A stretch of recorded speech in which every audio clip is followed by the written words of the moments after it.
Hey guys, today I'm gonna show you how to create a second Roblox account. So first of all, open Roblox app. Look at the three dot, click onto more option.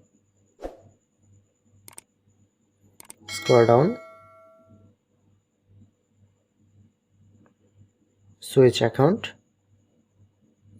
And tap onto add account. Create new account. And here you can easily create a second account.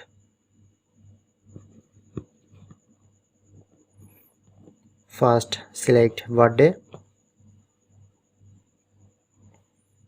username,